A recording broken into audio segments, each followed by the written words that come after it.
Greetings. In this video, we will cover how ELO is calculated, what it means, and why it matters. On your screen here is the first equation, which is the expected score, and there's really only two equations that are used.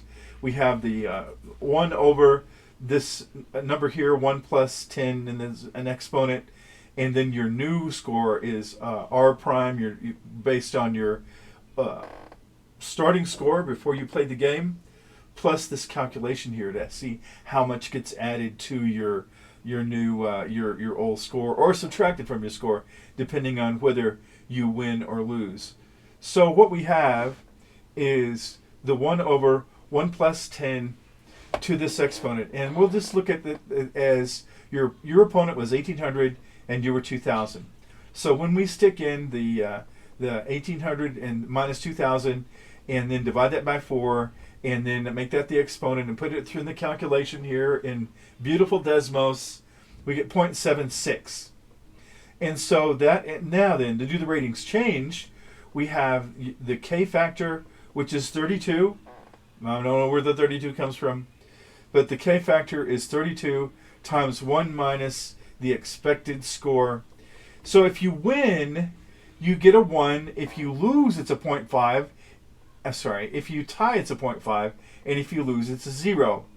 And so in this case, we had player A was 2000, player B was 1800, and we plugged that in up here, and we got a 0.76. So we have 32 times 1 minus 0.76, and that gets a 7.68. So you get 7.68 added to your score, and your opponent gets 7.68 subtracted from the score. And that is how the ELO works. Now, we're going to take a look at some other implications of it, some more about what it means, but that is the basic calculation of ELO. If you look at your stats, so here's my stats. You can see that I climb up for a while, and I get up and then down, all the peaks and valleys, etc. A little higher. Highest rating is 1077, and that is that's great, but it's not 1100, and I certainly want to get to 1100 when I can. So here is my last 49 games. You can see that I've won 49% of them. I've taken a draw for 10%. And then I've lost 41%, which is pretty equal, really. So it's kind of at my skill level. So for me to get better, I'm going to have to improve my game. I'm going to have to get some training, coaching, and that's exactly what I'm doing. Is I'm getting some new ways to look at chess so that I can indeed make an improvement. Here's the last few games.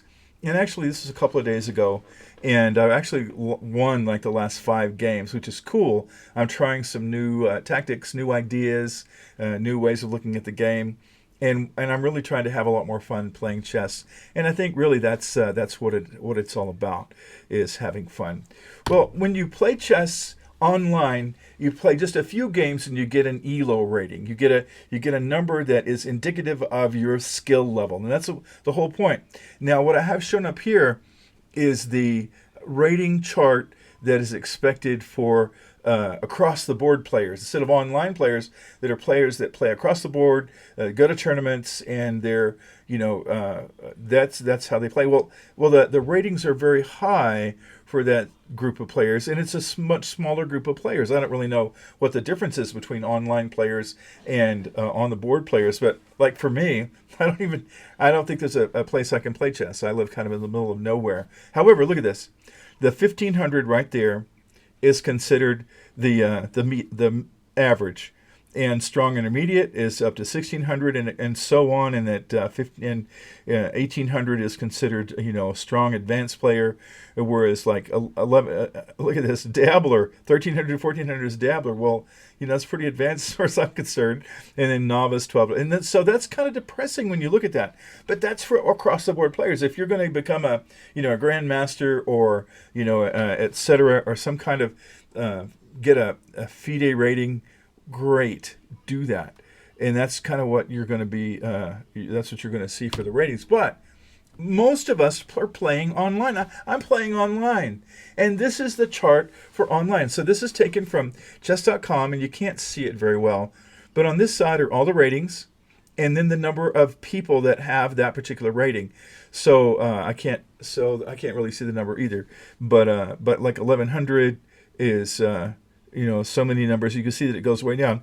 You can get an idea with this orange line right here is at 600, and that is the median.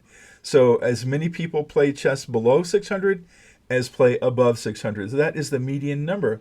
And then let's take a closer look at this. There we go. The median is like whatever this bar is right here. That is about 500 to 600, maybe. Well, it's 600. And so that is the median number. Now, so when you get to 1,000, look at this. When you get to 1,000, you're in the top 60%. And when you get to 1,500, look at how few people there are left playing at 1,500 online. And that gets you to the 97th percentile. In other words, you're better than 97% of the players that are online to be 1,500. Whereas if you compare that to the rating consideration for people that are seeking a FIDE rating, it's a different ball game. So this is the fellow that invented ELO. His name he's a physics guy, a physics professor named Arpad ELO, and he is a Hungarian American, or was, and he invented the ELO back in the 60s. And as a fellow doctor, I can appreciate the genius here that he used. He wanted a more scientific way to rank chess players. However, this ELO thing has grown beyond chess, and it's now for online video games, competitive Scrabble, and so on. So you can match players according to their skill level. Your ability to play depends on your mood. It depends on how you're feeling, what's on your mind. If you have a lot on your mind, you might not play as well. If you're really gung-ho, you might play better than expected. And the same thing for the people that you're playing with. They might be having a really good day, and you might be having a really bad day, and so that's going to affect who wins and who loses. Distraction can do that. And that's okay. That still gets you closer to your actual rating. So here I am, just a minion, stuck at 1,000, going here and there from 900 whatever to 1,100 hopefully. But of course I want to stay at 1,100 and get there as quickly as I can, like everyone else. So the system has been designed to make it basically a 50-50 chance of you winning or losing. And that's why you're paired with a player that's around your own ELO. Then if you get some training or have a new, stronger set of strategies, which I'm doing right now, I'm getting some really good coaching, then you're going to start to win more often than you lose. And your average ELO will begin to climb. Your ELO climbs until you reach a level where you're winning about half the time. So we already looked at the two core formulas for calculating ELO. And the main idea is to predict which player will win and which player has the highest chance of winning. Why is this important? Well, it's important because each player wants to have a fair expectation of winning the game. And if it doesn't work well, then are you really going to play chess? If you're always going to be paired to a 1,400 player and you're 1,000, do you really want to do that?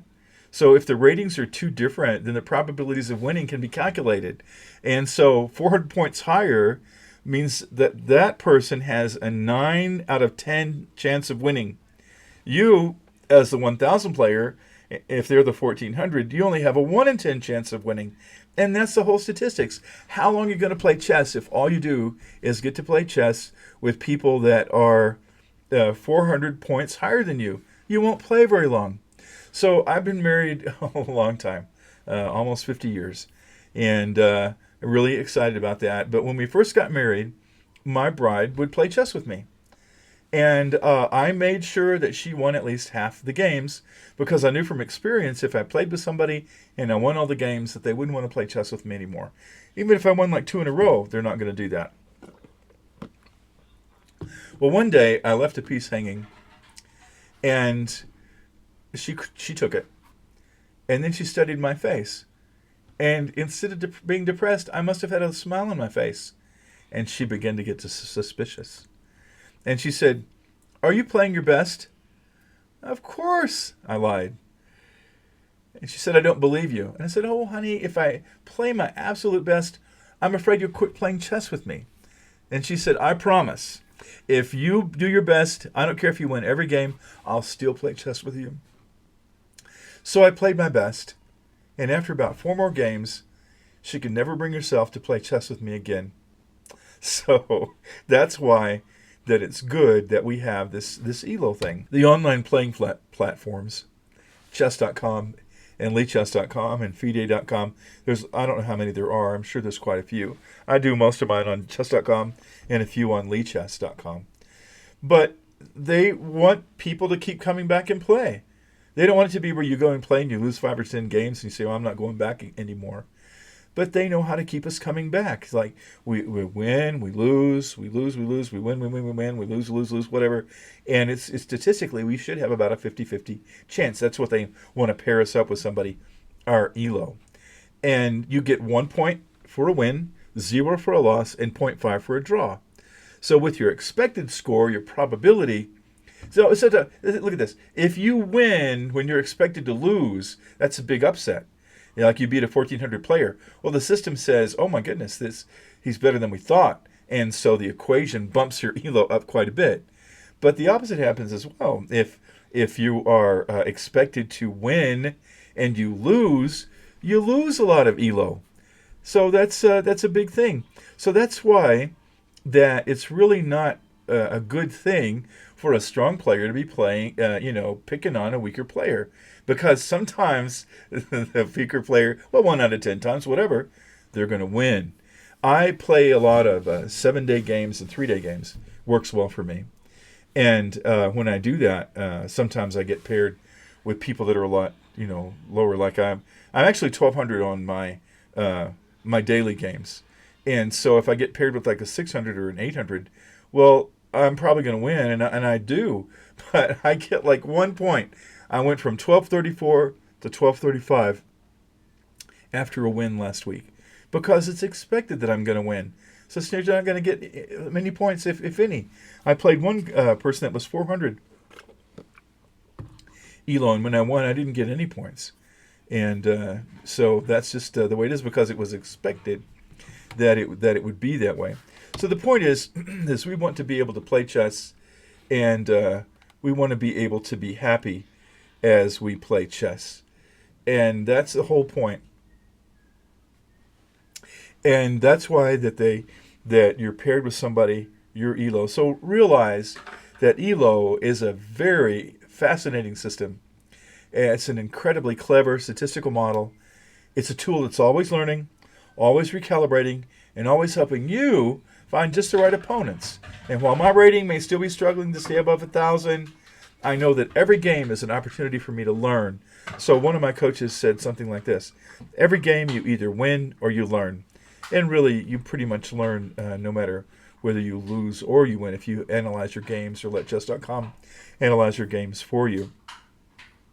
So what do you think about your ELO rating? Is your ELO rating a good reflection of your skill? Let me know in the comments below. And if you want to see me break 1,100, be sure to hit that subscribe button. Thank you so much.